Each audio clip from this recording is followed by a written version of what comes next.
So first on the docket is Mr. Kevin Plunkett. He is the Director of Strategic Initiatives at the Simone Development Company. Kevin started his legal career as an assistant district attorney in Westchester and went on to spend more than 20 years at Plunkett and Jockey, a tri-state focused regional law firm. After spending 7 years with the Thatcher, Prophet and Wood, an international law firm, he went on to become a partner of White Plains-based DeBello, Donnellan, Weingarten, Weiss, and Whitaker. I hope I'm saying that right. If not, sorry. Close. He's not here. Okay. Forgive me. Kevin was asked to become the Deputy County Executive of Westchester County by Robert Astorino in 2009, being responsible for 4,000 employees and a budget of $1.85 billion. I think you've led us now to do other things, and I'd like to have you come up and address this lovely audience. Thank you. Thank you.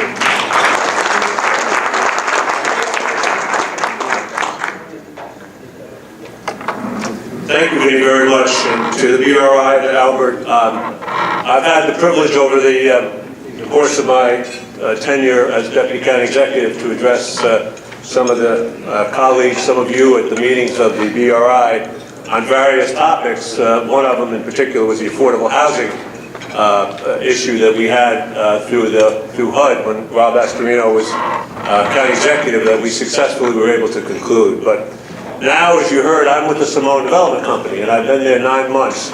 So as I look out at the real estate experts, I'm probably the least qualified to be up here tonight, because all of you have been in this business probably for years or decades or more than 1 decade, and know the business very well. But what I'd like to do tonight is to take my experience as Deputy County Executive and marry it with what I'm doing now at the Simone Development Companies, and what we believe at the Simone Development Companies is the future of Westchester County. When I was the Deputy County Executive, not only was I sort of the COO of the county, but I also served on the economic development agencies, like the Industrial Development Agency and the Local Development Corporation. And what that did is it gave me an insight into what's happening in real estate in Westchester County for the years we were in office. Now, we've been out for a year, but having been with Simone, I see the positive things that are happening in Westchester County. One of the things I'd like to talk about is the office market. The office market, from the perspective of real estate, in our view, is pretty much absorbed. One of the hottest areas, we all know, is the 287 corridor, from Tarrytown to Rye. You may have just heard that the Simone Companies just purchased 104 Corporate Park Drive, and they are working with Montefiore to bring a healthcare network in there. And last week, the Simone Companies has a contract for 50 Prospect Avenue in Tarrytown, sort of the other end of the 287 corridor, where you're having a lot of healthcare networks put in ambulatory and outpatient facilities. So from the Simone team perspective, we're still looking at this 287 corridor, which has been remade over the last maybe 10 years. The Platinum Mile. Wegmans, Toll Brothers are on Corporate Park Drive. The Simone team, which John Ferrari owns, purchased Professional Park. Robert Wise and his team has done a lot along this Platinum Mile, and we see that as positive. And one of the things we're working with is the healthcare industry, the healthcare facilities, and they still want to be in Westchester. Sloan Kettering came in not many years ago, came to the IDA in Westchester. We worked with them. But this is a commitment being made in Westchester County, in this Hudson Valley region, which is so important, because it creates economic development and it creates jobs. And that's what all of us in this business, we're here to help create economic vitality. And why Westchester? Westchester, and one of our bywords in our administration for economic development was, Westchester is the intellectual capital of this region. Westchester has the workers, the trained workers who can work in the healthcare sector. We have the workers who can work in the technology sector. This is just so important to what is necessary to continue the vibrancy so that we are all bullish on what's happening out there. One side note, we look at up north, up in upper part of our county, Chappaqua Crossing. I just happened to drive through the old Reader's Digest project the other day to see what's happening up at that location. One of our speakers is going to tell you about what's happening in White Plains, Yonkers, New Rochelle.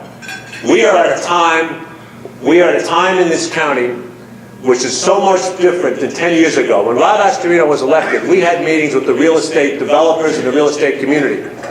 I believe there was 6 million square feet of vacancies back at that time, right after the recession of 2008 and 2009. We have turned the corner. Yes, we have to be concerned about interest rates raising maybe a little bit. We have to worry about whether the healthcare networks are going to feel that we're saturated with too many of them. So as much as we're bullish, we have to be cautious on what's happening. And we certainly are at the Simone Development Companies. Just for your information, the Simone Development Companies has just closed on 89 acres at Stewart Airport, right on the airport campus there. Why do I say that? Because quite frankly, Westchester, Putnam, one of our speakers is from Putnam, we're looking north. The traffic congestion that takes us south makes it very easy to think about going north. And we think that, and I don't want to use this as a pun, but we think it's really time for Stewart to take off. All right, we really think it's time for Stewart to be able to absorb, to be able to take economic development. We're working with New York State under Governor Cuomo's administration. We're working with the county. We're working with the town of New Windsor to make sure that we can bring some vitality to the Hudson Valley, which helps Westchester, which helps Putnam, certainly Orange, in the areas there. Another area that we're very, very bullish on is warehouses. We think that because of the change in, everybody knows Amazon, but we all know that people are internet shopping now more than ever, and we know that you need to store and have the warehouses to deliver the products to the people who order them. Going forward, we are bullish, but we're cautious. I talked to you about the interest rates. There's also, I wanted to talk about the property tax issues. Taxes, always something that is very important to everybody, not only in real estate, but we in government, when we were in government, we talked a lot about the taxes, the property taxes, and how it depresses economic development. And we have to be concerned about whether the demand will diminish. So my job and task tonight was to sort of give a little overview of where we think, we being the Simone Development Companies, where I think from the perspective of Westchester County, I want to congratulate County Executive Latimer. Last week, he signed the lease for the North 60. The North 60 was a process that I negotiated personally with the Ferrari Group to be able to bring a biotech center right to the heart and the spine of Westchester County. 60 acres that will become a biotech community and create the jobs, good paying jobs, because Westchester is the place to be. So, Albert, thank you. I'm honored to have been here tonight. I'll answer any questions at my right time. And thank you very much. And let's all make sure that we can have a very successful year. The lawyers, the brokers, the title people that I see here. You know, this is a very important community and a very big part of what makes Westchester the great county that it is. If I sound like I'm still on the political wagon, I'm really not. I'm back in the private sector, okay?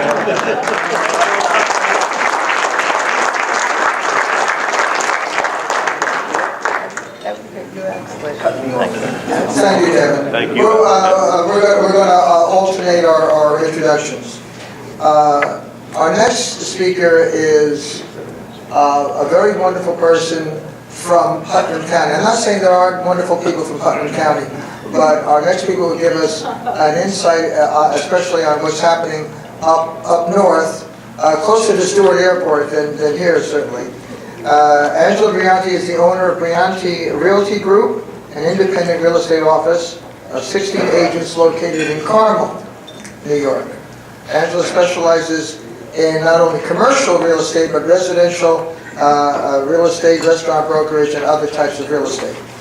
Her company, she is Executive Vice Chairperson, also Executive Vice Chairperson of the Putnam County Economic Development Corporation, and is heavily involved in her community in Putnam County. And by the way, that is how I met this wonderful lady at a meeting of the Putnam County Economic Development Group.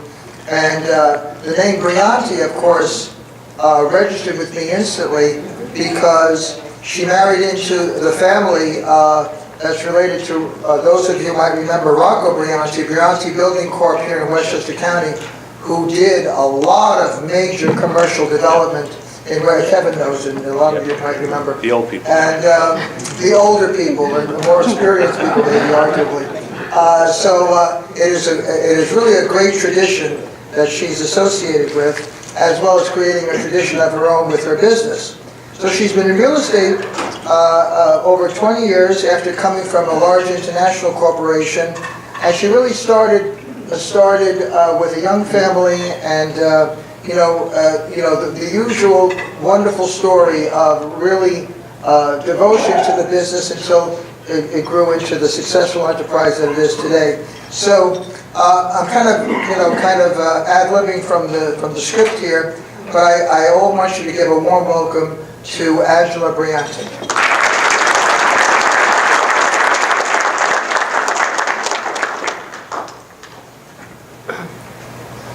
I had no idea that I'd be public speaking tonight, but that's okay. I'm going to work through it right now. My name is Angela Briante. You're right, I did marry into a wonderful family, Rocco Briante and my father-in-law. They did everything from the Westchester County Airport to the courthouse, and that's an amazing, what they created was amazing. I myself created in 2010 my own real estate company, unrelated to that company, which I'm very proud to be part of, knowing and a part of indirectly. But in 2010 I got into real estate, never meaning to stay into real estate at all. It was actually, I was in corporate America, working my way up, and MBA, and then somehow, it was actually 20 years ago, my daughter was born, and I said, I think I do real estate on the side. That's kind of how it developed. Never think I'd stay into it. And Kevin, you're right, public and private partnership is big, especially, what we're all dealing with right now. So I am part of the Putnam County EDC. I respect the public entity, but I also know what it's like to be an entrepreneur. I started my business in 2010 with nothing, thinking I'd be in the industry for 1 year. And I literally said that to my landlord, can I just lease from you for 1 year and see how it goes? Well, here I am 9.5 years later. I have 16 agents, I swear the best in the industry. Commercial real estate has developed for me more than I ever imagined. I got the bug probably about 7 years ago. Did some retail brokerage, did some restaurant brokerage, and now doing some major ground up development. It's I almost wish that I didn't do more of that, but it's what I love and I'm inspired to do. I'm from Putnam County. When I first went to my first ICSC show, which was probably 7 years ago, the first commercial real estate broker asked me why I was there. And I said, I'm from Putnam County. He said, we do residential real estate. Why are you here? And you're from Putnam County. Again, why are you here? And he said, just to make it clear, Putnam County is the county that we drive around because you're watershed capital of the year. we're the capital of the universe, really. So fast forward many years later, we have some major retailers circling us right now. It is where the country begins. We do have some infrastructure challenges, but some really great exciting things that are ongoing. My business is up, I would say 4.5 times what it was last year. I mean, there's a lot going on right now. I mean, the economy's strong, but Putnam County is really hot, so again, I didn't plan to speak tonight, so I don't have anything planned, but it's exciting. Like, we should all be excited that we're in commercial real estate and versions of, so sky's the limit. So I don't know, that's exciting.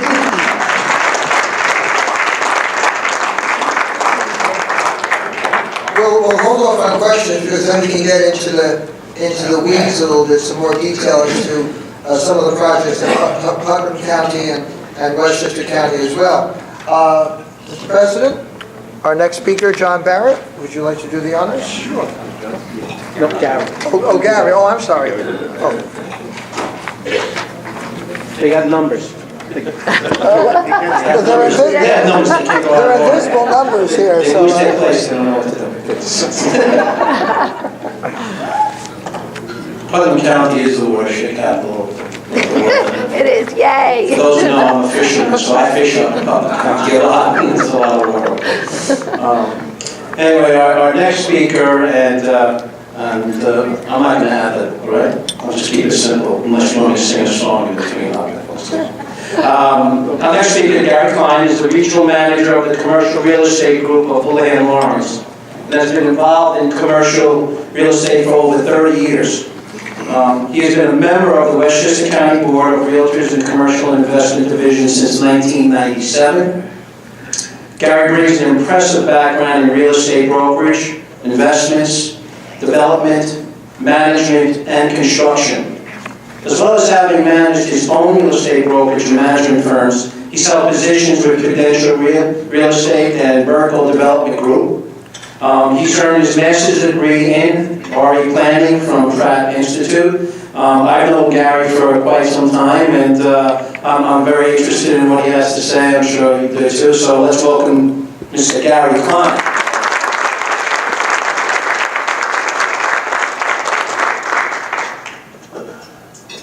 Thank you, Vince, and thank you, Albert and Jeff, for putting this on. And the Crown Plaza does an amazing job of hosting this event for us on a very frequent basis.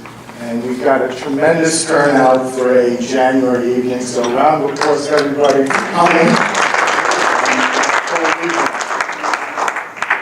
So I had prepared a PowerPoint presentation, but Albert's afraid of technology, so we might have that. But Albert was kind enough to run around all day and print out some segments of that report. So they're sitting on your tables, and you can look at them later, but I'll walk you through them. So the talk is basically the multifamily push north of New York City. So we're truly in a golden age in terms of real estate development with regard to multifamily development, and specifically rental projects.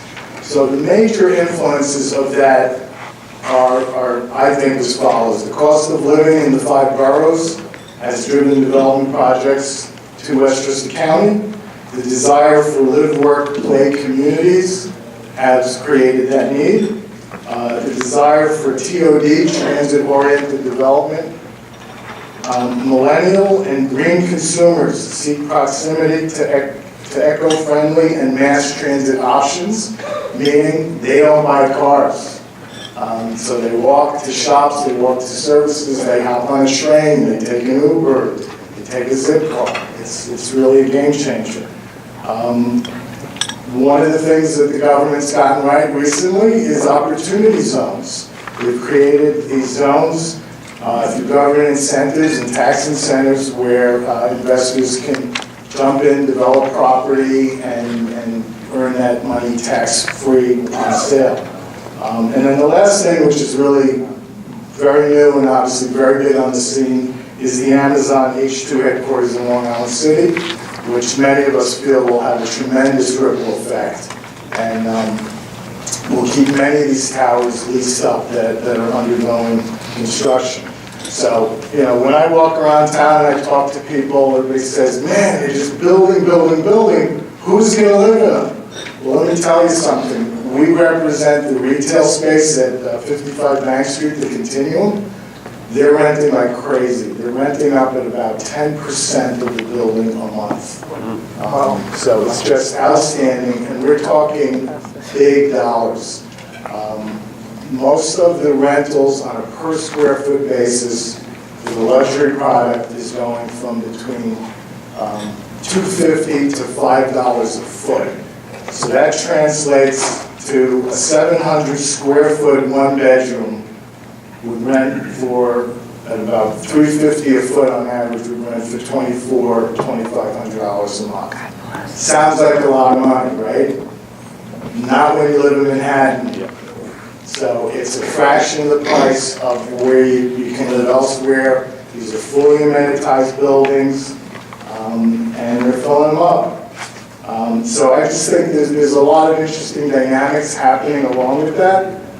We're going to see some tremendous growth in population. I mean, this is really the first time that Westchester has had an increase in population growth in such a short period of time. So in White Plains, there are approximately 3,000 units approved, proposed, or under construction. So I just kind of did a little analysis. If you take approximately 1.5 people per unit, White Plains is going to see an increase in population growth of about 5,000 people, which represents about 8% of the population. And that population is going to be sitting all downtown. It's not going to be in the communities throughout the city. So it's a big change in dynamic.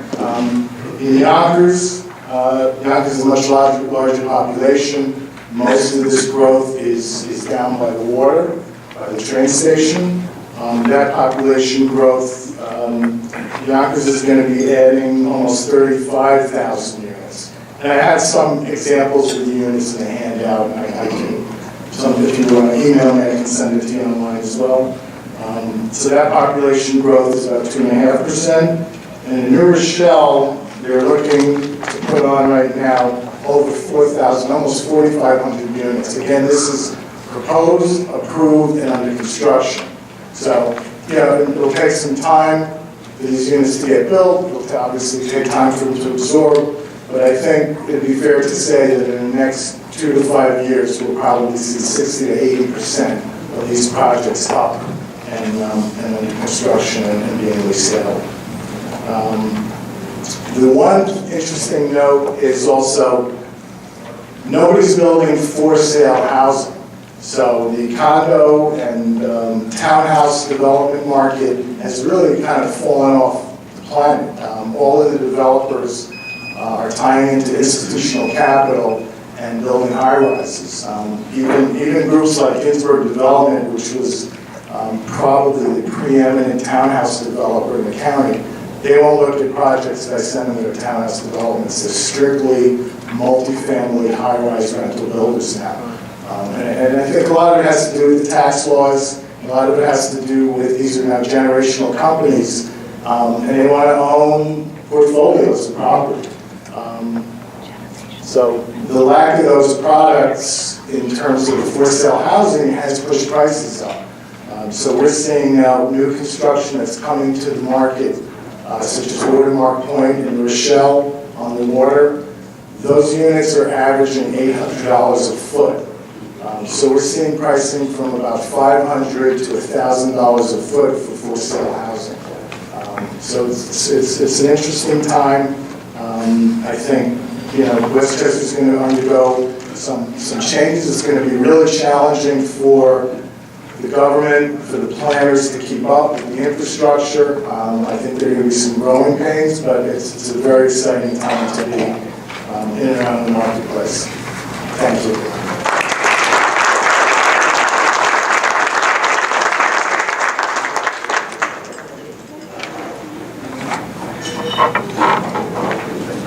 Our wrap-up speaker is John Barrett. John Barrett is Senior Vice President and Managing Director of Investment Sales with RM Friedland. He began his brokerage career with Massey Knockel, and now Cushman and Wakefield, where he led the top-ranked firm's expansion into Westchester County. John specializes in the sale of income-producing assets of all types, multifamily, retail, office, development, sites, and industrial. He serves as the president of the Commercial and Investment Division of HAGAR, the Hudson Gateway Association of Realtors. Jeff has a long relationship with the Westchester Realtors, and we would call them the CID division, but major division of the Hudson Gateway Association of Realtors. John also serves on the BRI's Apartment Owners Advisory Council, and has also served on the Loan Committee of Community Capital Resources, a not-for-profit community development financial institution in Westchester County. So, needless to say, John's got a heck of a lot of experience, especially in this field, and we look forward to his comments on what's happening.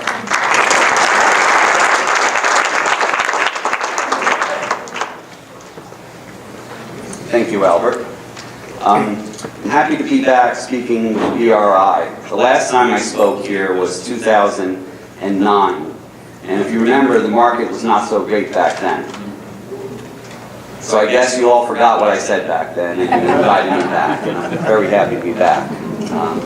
My perspective at RM Friedland, we are a commercial brokerage, and we cover from 96th Street north to Putnam County, Rockland County, east to Fairfield County.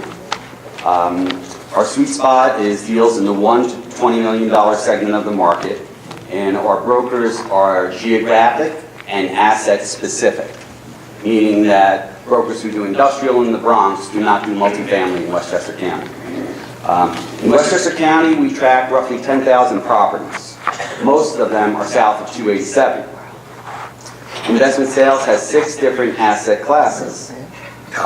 We're going to talk about 3 of them: industrial, retail, and multifamily. Regarding office, much of the older stock is being taken offline.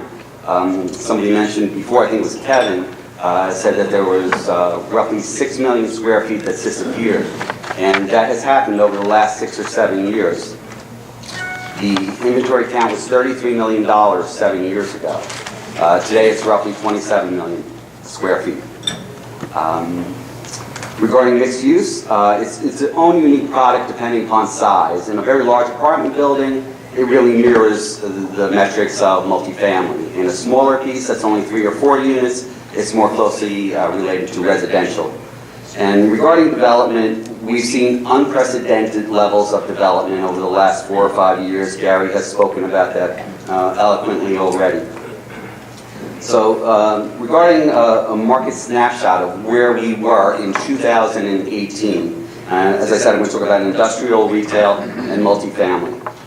In the industrial sector, there were 33 transactions valued at $60 million, representing 625,000 square feet of space. The average price per square foot was $96, but the range at the low end was $45 for Class C space. And for Class A space, it was about $150 to $170 per square foot, depending upon if it had loading docks, if it had refrigeration space inside. Rents today for industrial space are in the $16 to $18 per square foot level. When I spoke to you in 2009, rates were in the $7 to $9 range. So over the last almost 10 years, rates have effectively doubled in the industrial sector of the marketplace. And it is an area that is attracting significant investment. Why has that market exploded? Well, if you look at the South Bronx, a lot of industrial space that was down there has now become development space, and there's multifamily housing being built in that area right now. Additionally, in Westchester, a lot of the space was older or down on the waterfront. And, you know, development of industrial space on the waterfront made sense when everything was shipped up and down the Hudson River, but now it's much more valuable as high-rise apartment buildings. So a lot of that space is being taken offline, Rents are rising, and as a result, valuations are increasing substantially.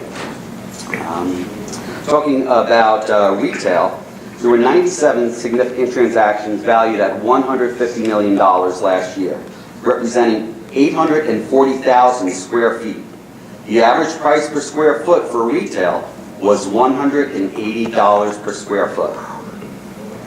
Not all retail is similar. There was a range, and the range was $50 to $1,400 per square foot. Now, I'm not going to call out properties today, but if anybody needs information on these transactions, just feel free to reach out to me. Retail rents continue to slide, and there are higher vacancy rates as retailers try to figure out the best way to compete with Amazon and other online retailers. The most successful retailers will, at the end of the day, have both a brick and mortar strategy and a place on the street, and they will also have a significant, strong online presence. Think of it yourselves when you shop online. You may or may not need the product. Whatever the product is that you're buying, you may or may not need it. But the minute you click submit and put your credit card in, the next day you're looking, when is it going to get here? And when you can deliver like that and provide that kind of service and show that it's left the factory in Dayton, Ohio, and it's on its way across Pennsylvania, and it's at your local post office, and then it's there. That's a good shopping experience. But even Amazon realizes that they need a street front presence. So Amazon is doing two things. Number one, they're putting pickup centers in Whole Foods, which they already own. And they're also looking strongly at purchasing a lot of the Toys R Us locations to augment their online presence. And that goes to having the physical presence there, but it also speaks to last mile distribution, which we'll get to later. Now the part that you're all probably most interested in, and that's the multifamily sector. There were 85 transactions valued at $700 million, representing over 3,800 units that sold last year. The average price per unit was $184,000, weighed heavily by some of the larger institutional sales. And some of those big sellers were the DSF Group in New Rochelle, Equity Residential in Elmsford, and Lighthouse Enterprises in White Plains. Average cap rate was 6.6%, and there were some sales that were as low as the high fours in cap rates. And if they happened mid-year or in the third quarter, there's a point where interest rates were higher than the cap rates. So there's negative leverage on those transactions. Those were institutional, all-cash sales. For Class B product, the cap rate, well, depending upon location, because cap rates are geography-specific as well as asset-specific, was roughly 7.5%, and for C-class product, cap rates were 10%. Most sales had a vacancy rate of about 3%. The highest price per unit was $690,000 per unit, happened in White Plains. The highest price per square foot was $800 per square foot for a building that was built as condo. They hadn't sold all their units, so there was a bulk sale of the units. What is driving value today? Strict cash flow. Value is strictly a function of cash flow. If you have a stable tenancy, credit tenants, or government as your tenant, you've got stable cash flow. Economic indicators, everybody's bombarded today with headline news 24 hours a day. Everybody's looking at their phone or they're watching, CNBC during the day, and people make decisions on the fly like that based on current news.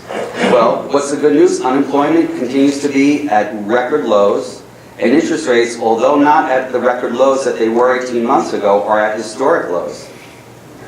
Consumer confidence varies, probably depending upon your political perspective. Interest rates will move, cap rates will move with interest rates for the foreseeable future for everything but trophy assets. Trophy assets will still command all cash prices at cap rates below what the market says.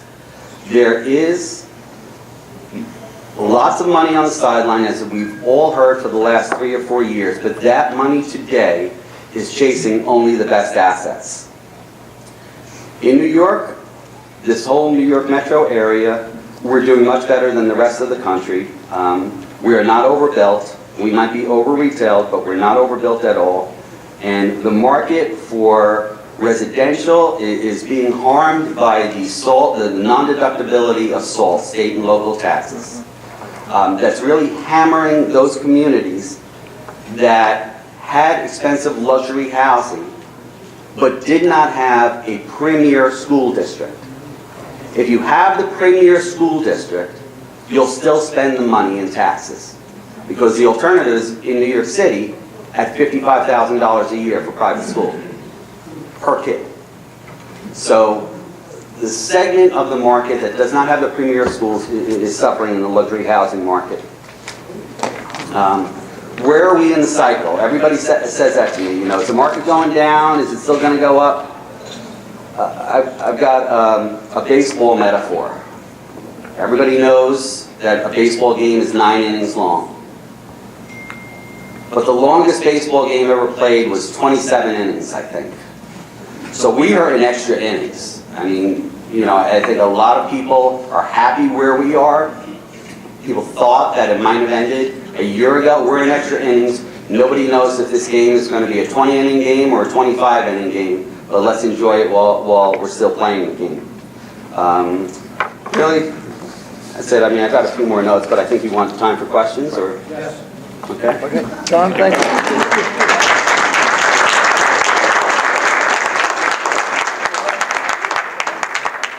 All right, we entered our Q&A period. There is a mic on the table, and for those who would want to answer where they seat, and there's also if you want to come up to the podium and answer the question. So we have a mic there for anybody who would like to come up and ask a question. Or I think the acoustics are good enough so that we can hear somebody. All I ask is that if you have a question, stand up, ask a question, not a 15-minute statement, please. And we'll start. Sylvia. Sylvia Slaughter. Getting back to economic opportunity zones. It seems like a wonderful deal for an investor, whether it's a stock investor or somebody owns real estate, they put $1 million, put it in an opportunity zone, and 20 years later sell it for $10 million and not pay any capital gains. Are your companies doing anything with the economic opportunity zones? Because I hear chatter, but I don't see any activity. Well, we do have investors. Why don't you, yeah. Check. Yes. That's check. We have investors who we have introduced to properties. We haven't closed on a transaction, but a lot of developers, especially in Yonkers, are looking to buy properties to do assemblages within an opportunity zone, and they're willing to pay more, basically for the dirt because of the tax advantages. I don't know if that's answering your question.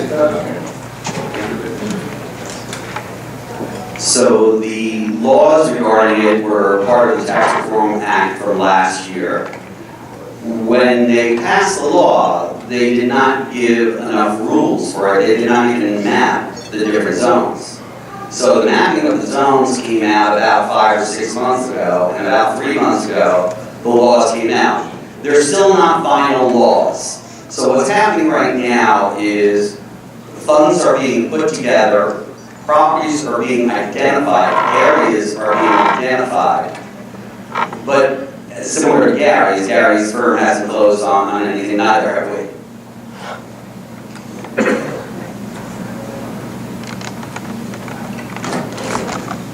All right, if we go to the next, other question, anybody? Step right up, don't be shy. Yes, Gene. Hey, I'm Gene. There's one. With regards to the Gene DeResta, apartment building owner, investor, bon vivant, raconteur, and scientist.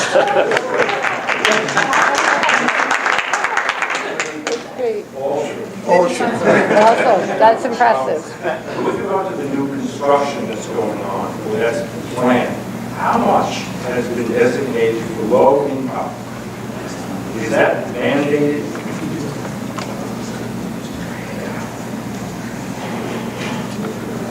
Maybe I can answer at least from the county's perspective. When we were, and I alluded to it, HUD had reached a settlement with the county to put in sort of a specific number of affordable housing in certain communities. There is no real mandate other than that. We've satisfied that. We have 750 units in 31 designated communities. Unfortunately, some of those communities, the communities where you may need the most affordable housing, there was no mandate for them. So I think Westchester County continues to try to support affordable housing when developers come in and talk to them about it. And there's a whole affordable housing development sector. Certain companies are specializing in it. But for many years, we had to comply with the HUD settlement, which meant that housing had to go in Larchmont, Bronxville, Irvington, certain communities. And unfortunately, when you have your money, you have to put it in one direction in order to satisfy the federal government settlement. Many of the other communities that may need affordable housing may not have had the target or the focus that they should have had. Whether there's specific mandates, there are mandates in local communities that to be set aside. One of the Cambria, I guess Larchmont had some set aside for affordable housing. But I'm not aware of any specific set asides by the federal government other than the one that we dealt with in the county. So many of the local communities and municipalities have regulations. So for instance, in Yonkers, White Plains, and New Rochelle, it averages anywhere between 6 and 10%, depending on if you're building to 80% of the AMI, the area median income, or 60% of the AMI. So they are trying to create some quote-unquote affordable housing. It's really more like workforce housing because you have to be employed to afford that housing. It's nowhere near the level of like Section 8 would be on a subsidized housing issue. I agree. By the way, there's a whole other aspect to affordable housing, low-income housing for those who are truly needy in this county. And in June, there's going to be the expiration of the rent stabilization laws. And what you're going to see, I hope, from the industry standpoint, is a very vigorous debate and discussion as to how a regulatory system like ETPA and rent stabilization really provides a great inequity in terms of the availability of affordable housing. So nobody really knows how many rent stabilized units there are in the county. Even DHCR has had numbers ranging from 25,000 or so. And I defer to Chuck Lesnick. I think that's a fair number for Westchester County I'm talking about. And Depends if you count Austin. oh, right.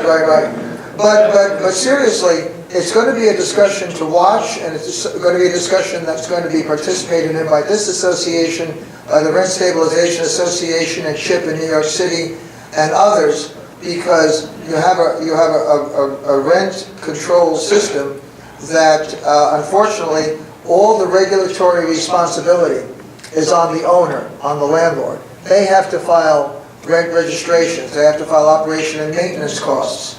They have to comply with the law. An owner cannot be an owner rep on the Rent Guidelines Board, but a tenant can be a tenant rep. So a lot of inequities, and coming from the standpoint of fairness, which is what I try to come to approach any problem from the point of fairness, you have all the major stakeholders, but not everybody shares the same responsibility for that housing.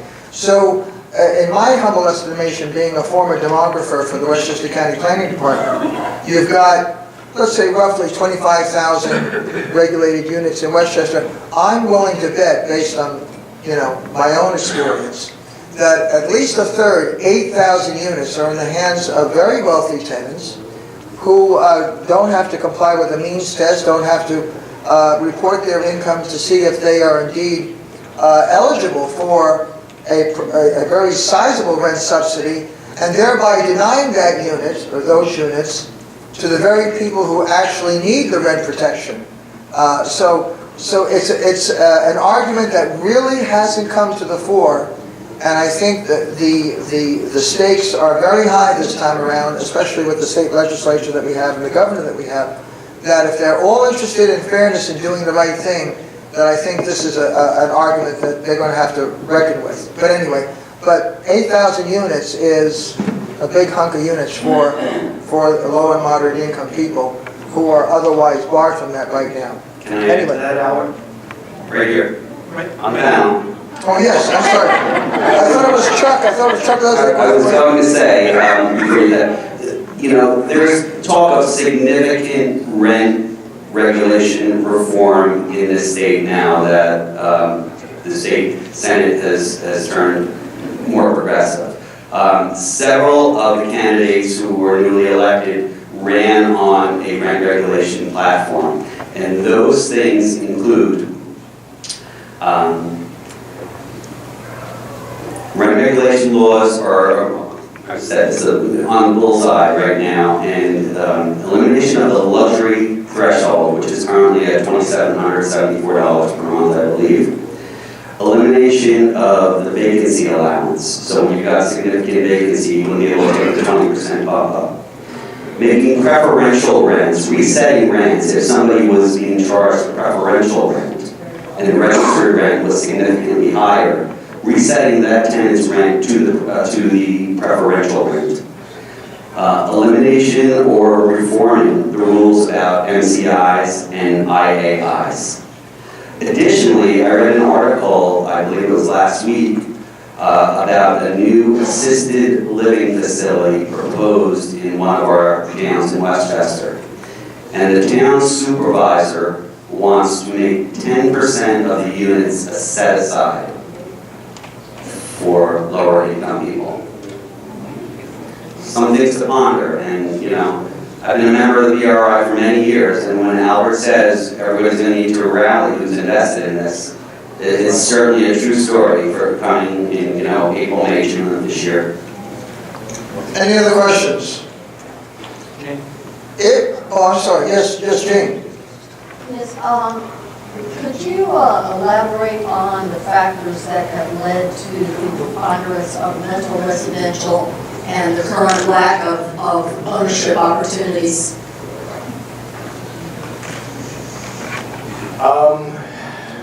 So I think it's a combination of things. The lack of land that's available for basically horizontal development versus vertical development. It's, there are more high-rise opportunities to be built than townhouse or single-family home opportunities, certainly in the southern part of the county, which is where the population wants to live. So that's one of the reasons. The other reason is the approvals process. So when you get north of 287, you get into these blue-collar communities, you do get more NIMBYism. So it's probably easier to get a project, I know it's easier to get a project approved for 200 units in downtown New Rochelle than to get a 50-unit subdivision approved somewhere in Putnam County. Not happening. Right. So there's a lot of that. And then also, I've heard developers say that the capital gains on selling for sale housing is just so onerous to them that they'd rather be in the rental game and just hold the property, depreciate it, raise rents and refinance and pull their money out at that point. I agree with that, especially the last point, Garry, that it's multifamily is the preferred asset class for people to invest in commercial real estate today. So that's a long-term, steady investment. It's something you can count on. Additionally, I would add to that millennials, who are your typical first-time condo co-op buyers, don't want to own. They want to rent. And they want to rent in the downtowns by entertainment at night, where they can walk to the train, You either go up to Stanford or go down to New York City. So it's the preference of the people, the consumers and consumers, to rent rather than to buy. Remember, those people who are 25, 26, 27 years old are out of college 2 to 3 years. They may have significant student debt. They may have seen their parents' house go underwater in 2007, 2008, so they don't view real estate as a safe investment or, their nest egg, where people of my generation aspire to own a home and build equity in it. Yep. So, pardon me, we had received in my office probably about 60 to 70 inquiries. You were about to sell our multi-tenanted property in the Bronx or southern Westchester, and we want to buy something, we want to move up to Putnam, we want to buy something similar. We probably have two properties that are like that, and they're either not sold or been sold, they're not available. So it's just a different market where we live. As Tom and Perch could attest, or anybody that, to get anything approved, we do have one developer that had told Tom as well as myself that his wife was pregnant, and that was 19 years ago, and she went off to college, and they just received the approval. So it's probably like a 20-year process to receive approval. So anybody who did want to invest in multi-tenanted properties, you're welcome to do so. It's just, be there for the long haul. So again, we're a watershed capital of the world. We don't have those properties where we live. It's probably great to have them, but unfortunately, we just don't have them right now. So. And give a warm round of applause for our wonderful panel, and thank you so much.